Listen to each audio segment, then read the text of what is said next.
Welcome back to Session 2. We hope you enjoyed the time with the students during Activity 1, and we are looking forward to exploring a little bit more about how entrepreneurs use resources within their regions. In Session 2, the materials that we are going to need are the resource cards, the key terms specific to Session 2, the Our Region flyer,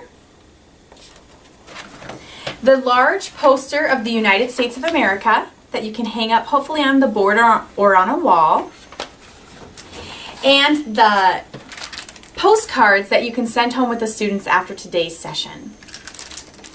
You will also want to work with the classroom teacher to get the table tents back that they filled out in the first session and to make sure that they put those on their desk so you can continue to get to know their names. As you start today's session, you want to make sure that you take the time to have the students remind you of what they learned during the first session, talking a little bit about entrepreneurs and the importance of those common traits that they have, as well as how they often make mistakes and they have to learn from them and move forward. Today's session is really going to focus on resources, and specifically the resources that are found in different regions. So to start off your lesson today, you want to just explore the United States of America map. What you'll notice is that if you hand out the region flyer, there is a small map in the center that the students can look at. So if your classroom is set up to where there's some distance between the students in the back of the room to where the map is in the front, you might want to consider handing this out a little sooner than the book indicates so that they can also reference it on their desks. But you just want to create a conversation with the students about what features they see on that map. Talk about things such as the time zone and the compass rose and various landmarks. Make sure to point out landmarks that might be in your specific community. You'll also find some talking points in the guidebook, as well as that open section in which you can talk a little bit of, or you can write down ideas on how you can talk about things personally that you are familiar with. You also want to define region and what that means. And obviously on the map there are regions set out with different colors. But sometimes regions can be a little bit abstract for students, so talking about how their classroom is set up in regions, if they have maybe a carpet space or a reading area or a math section or a calendar portion in their classroom, or even talking about the school as a whole. Sometimes schools have regions where the gymnasium is versus the cafeteria, etc. That might help break down that concept and be able for them to grasp it a little bit more.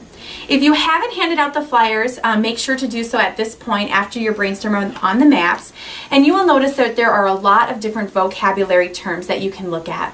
One great tip is to make sure that you have lots of synonyms for these words, especially if you have a diverse classroom that has some students with English as a second language. There's a lot of vocabulary, so this flyer is going to help them visually see what that is, but you also want to make sure to talk about it, and having synonyms is a great way to make sure to communicate those terms to the students. At this point, the book suggests that you split the students into groups. I would suggest that you wait until after you have a conversation about natural, human, and capital resources, goods and services, and a little bit about brainstorming. What I have found is that if you split them into groups, they get very distracted, and I lost the conversation and that facilitated time with them because they were so focused on each other that they weren't focusing on me. So what I would suggest to do at this point is talk a little bit about natural, human, and capital resources. And again, using the classroom is a great way to bring those concepts to the students. So I always talk about what are the natural resources we have in this classroom. We have students, we have a teacher, we have me as the JA volunteer. What natural resources we have? Maybe you have sunlight coming in, maybe there's plants, maybe the teacher has an apple on her desk, things such as that. And then capital resources. Clearly we have pencils and desks and computers, etc. But using the classroom is a great way to get them to think about the differences of each of those resources. Also talking about goods and services, and then finally talking about brainstorming and the importance of what brainstorming is, because when the students get into their small groups, they are going to be brainstorming and working together. So brainstorming is putting as many ideas on the list as they possibly can, no dumb ideas as you start sharing, and then from there you're going to be breaking it down and actually making decisions. So after that conversation, split the students into small groups, and you would give each student a resource card. What you'll notice on these cards is that every group of students is going to have a different region of the United States. From that region, they are going to have some specific natural resources, capital resources, and human resources that are significant in that area. What the students are challenged to do is to use the region's flyer on the back and to talk through these specific categories. So first of all, they're just supposed to brainstorm possible businesses that could be created using the resources provided on that card. Now, the book does have some suggestions in the guidebook, so if your students are struggling, there are some tips on how to get them brainstorming in the right direction. Those are found kind of toward the bottom after all the rest of the brainstorming.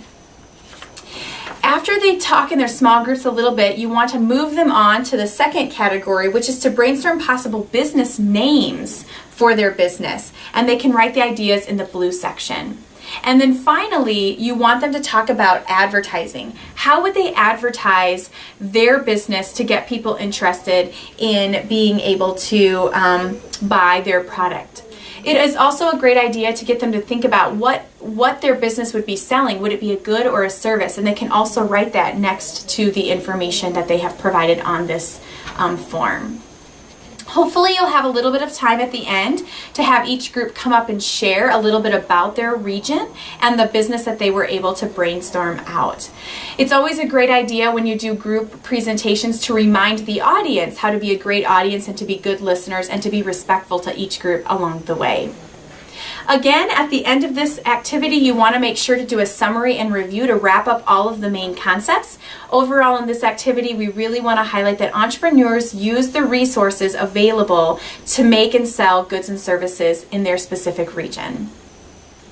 At the very end, you want to ask the teacher the best way to distribute the postcards. This is just a little note that the students can take home to give their parents a little information about what Junior Achievement is. And you'll notice it's also a magnet that they can pop out a little picture frame, and they can have a magnet on their fridge as well.